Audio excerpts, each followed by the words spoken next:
When you hear the job title sales representative, the first thought that probably comes to your mind is cold calling, cold emailing, or just the person who does not stop following up with a prospect until they get a yes or a go away. Today we're going to talk about 5 important factors when choosing these jobs, the focus that they have, and how they can play an implemental role on your business growth. If sales development and growth are what brought you here today, be sure to hit that subscribe button, drop us a like, and for more interesting videos coming your way, don't forget to turn on notifications. You're probably expecting me to start off by talking more about the definitions of both of these jobs, and how they're polar opposites when it comes to responsibilities, time allocated, and end results.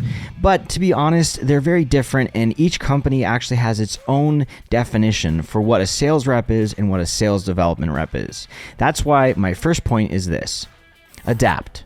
Just like in any job, it's important to have the skill of adaptability, because honestly, sales development roles are required to work in a number of different ways. For example, some companies have their SDRs focusing on closing deals. Other companies include their SDRs into a client's workforce just to help them with closing deals. And last but not least, some SDRs play a very vital role in a vendor relationship and essentially become part of an external sales team. Qualify or close. Do you have a knack for finding or qualifying a prospect? Or maybe you're just like some sales experts that just find the outreach process itself to be more tedious and would rather just hop on the call and close the deal. Both positions vary, but it's important to understand what you're actually good at so that then you can master your time and start to become an expert in the area that you'd like to specialize in. Understand your skill set. Have you ever worked at a job where you just work for only a few years and you already feel burnt out? This could be for a number of reasons, but one of the main reasons is when you're not actually being used to your full potential.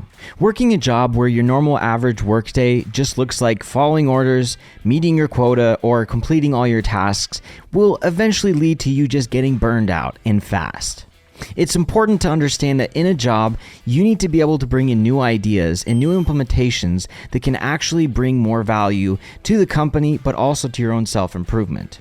So taking into consideration these red flags, it's also very important to understand that being the best at what you do is a natural, healthy drive that can bring in so much value that you just never thought you could bring in before.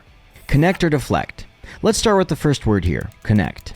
Sales reps are more commonly focused on making a connection with a prospect, understanding their needs, and knowing how to guide them to a solution. Knowing how to communicate and understanding clearly what the needs are of a prospect and how to touch up on their pain points are very important functions in a sales role. Deflect. If you understand that you don't have all the answers, instead of taking things into your own hands, you deflect the question. How do you do that? There are a couple different ways. 1. You ask someone from the team or even a client for their thoughts, opinions, or expertise in the matter. After that, you have a more technical answer, and only then would you respond to the prospect. 2, you play the honesty card. I don't have an answer for you right now, so how about I get back to you after I get a concrete answer instead of telling you something now that sounds good but might not actually be proven by facts. If you find yourself able to connect with a prospect and you don't have to constantly get back to them with more information or answers to their questions, closing deals might be for you. Last but not least, evaluate everything. As I mentioned earlier in this video, each company has a unique definition for sales reps and SDRs. Understanding what responsibilities each position will entail will either set you up for success or potential failure. Are you good at pulling data, creating reports, and pinging that one interested prospect that just went cold? Or are you good at discerning what a prospect needs most, confidently persuading them to sign a contract? Evaluate what you can do, what you're being asked to do, and what your technical capabilities are before you sign yourself up for something that might or might not be a good fit for you and the company hiring. So, just to summarize what we talked about today. Understand what the company's concept of the sales position is. Evaluate if you would be a good fit for the job. Take into consideration your own skills and your own abilities. And be ready to adapt, considering technology changes, and we sometimes are required to as well. My name is Josh Pratt, and I hope you enjoyed this video today.